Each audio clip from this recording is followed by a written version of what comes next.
She took issue with the insufficient dissemination of information, defective response templates, lack of proper facilitation of members of the public, and the alleged failure by Parliament to comply with court orders directing constituency-level public participation.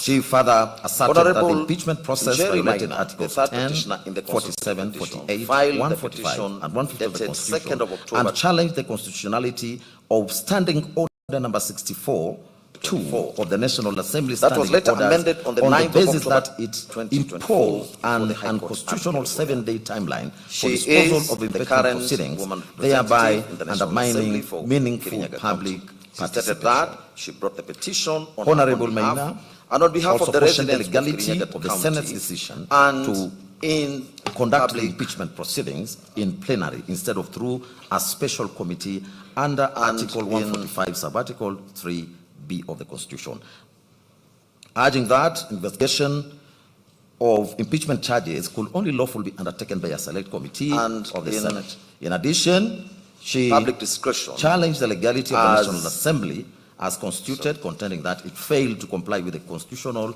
2/3 gender principle and in public interest.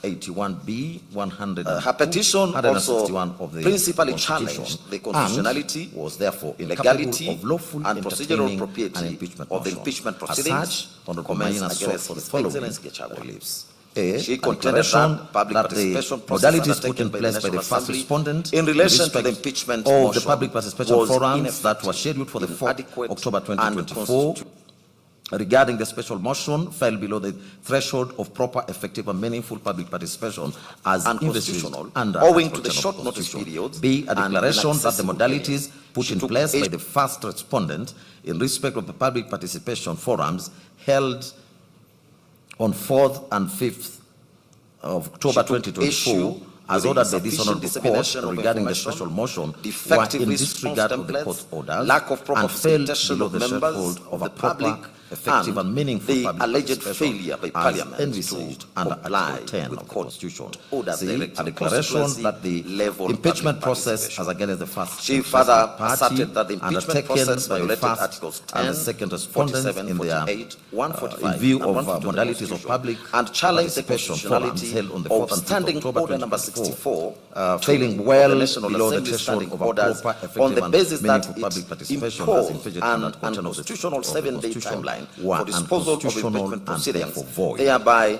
undermining meaningful public A declaration that participation. the appointment of a select committee by the Honorable Senate Maina under Article 145 also questioned the legality of the of the Constitution Senate's decision is not discretionary in the conduct the impeachment of a impeachment president or proceedings deputy in president plenary in light instead of Article through a 259 special committee of the Constitution. under Article 145. A declaration that Article any 3 proceedings B in of the regard to Constitution. impeachment of the first interested party taken by the second and fourth petition respondents outside the select committee of Senate under Article 145, Sub-Article 3B of the Constitution are unconstitutional and void.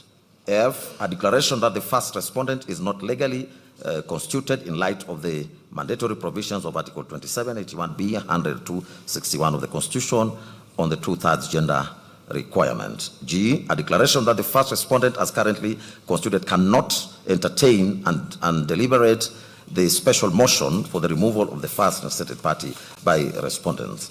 H, cost of the suit, and I, any other order or orders that this court may deem just. The third petitioner's submissions. Honorable Maina supplemented her positions by filing written submissions dated 9th of January 2026, and which she further orally highlighted in court. She identified the following issues for determination. 1, whether the public participation exercise conducted by the National Assembly on the 4th of October 2024 met the constitutional threshold under Article 118 of the Constitution. B, whether the yes-no templates deployed by the National Assembly violated constitutional requirements for meaningful public participation. Whether the Senate violated Article 118 by not conducting public participation at the Senate stage. 4, whether the Senate violated Article 145 3B by failing to appoint a special committee of 11 members. by failing to appoint a 5. special Whether committee Standing of 11 Order members. 64-2 5. prescribing a Standing 12-day Order 64 impeachment timeline is constitutional.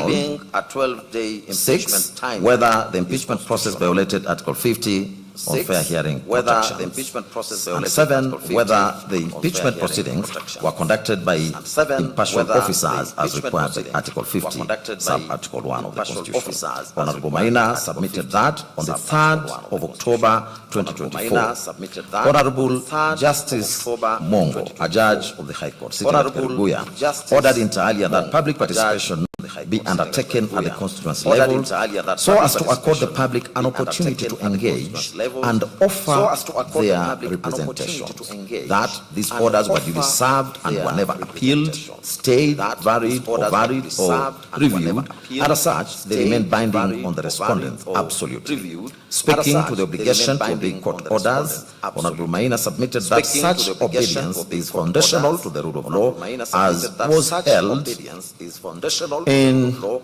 as Law was Society of Kenya, in and 3 others versus of Inspector Kenya, General of Police, and 4 others and 3 reported others in versus Inspector General of Police, 2024 and 4 others reported in KEHC, 2024. KLR.